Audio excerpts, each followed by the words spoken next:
Okay, we are ready when you are. Good morning, everyone. I'm glad to be here today to share some knowledge I have gained about the meaning of joy and how we tend to find that pleasure. After watching the documentary Happiness Is, I realized that the emotion happiness plays a huge role in our lives. I will be talking to you about how happiness is carried out in our living routine in three different ways. The choices, occupations, and actions we have seem to trigger our levels of happiness.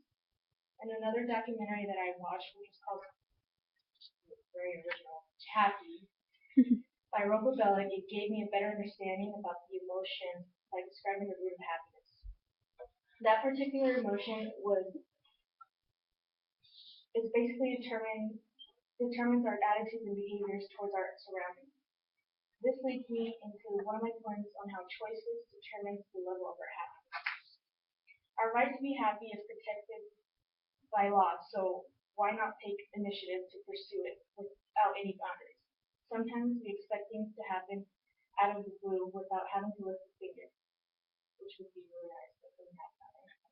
The decisions you make reflect your future and the way you live your lifestyle. Yes, sometimes unexpected experiences happen where you obtain joy, but in order to really reach that level of happiness where you want it to be, you have to go out and grab it.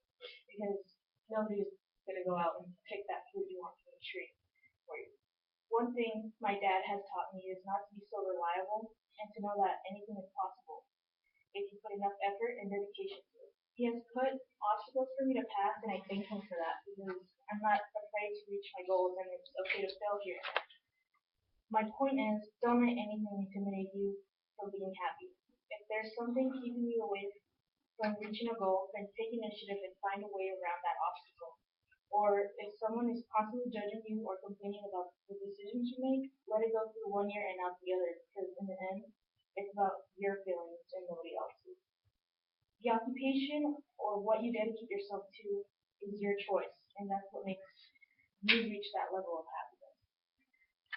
So now, how many of you enjoy going to school?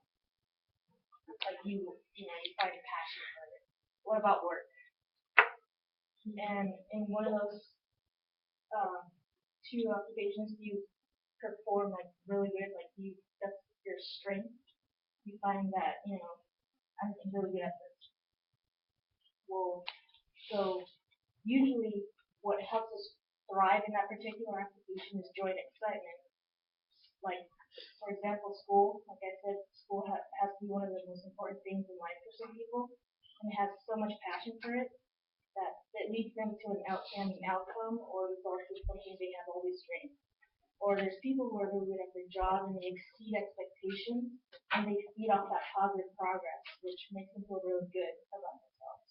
Either way, no one's great at their job, or not everyone enjoys school, but whatever it is that you're good at, whatever occupation you do best in, keep at it and try to find other paths in which you don't do best in so that your experiences start to change. When your experiences begin to change and they are more positive, you begin to act in a different way. It seems like that person you cannot stand once before, you can tolerate now and even do something nice for a change. Your actions completely impact the way you look at life and the people that surround it. I can relate to this because not too long ago I was very overwhelmed with tasks I needed to complete, which had to be done before I went to bed that day. I started to wipe out one by one, and eventually I finished. And then I realized, wow, I actually finished what I thought was impossible. It felt great knowing I had nothing to worry about, and it put me in a better mood. I even started to study before school, which is really rare for me to study beforehand, like the night before because I was really tired. So I just felt more energized, more positive about what I did. But the point I'm trying to accomplish with this is that positive actions puts your emotions at a more positive level. That's something that most people who are very unhappy don't concentrate on. An author, Kendra Cherry, has written an article about beliefs and attitudes and has related to the theory of cognitive dissonance by Leon Festinis. and it shows how attitudes can affect behavior and behavior affects attitude.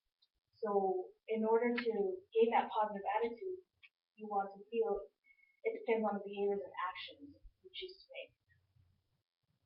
To sum this up, the things that impact the way we feel are determined by the choices we make, the occupations we dedicate ourselves to, and by our actions we have towards life and around us.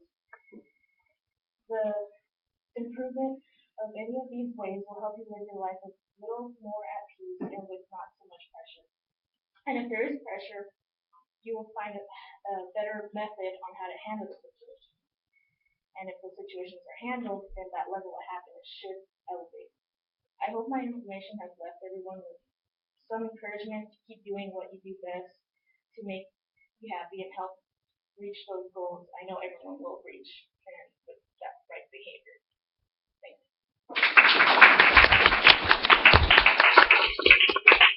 Right at 6 minutes.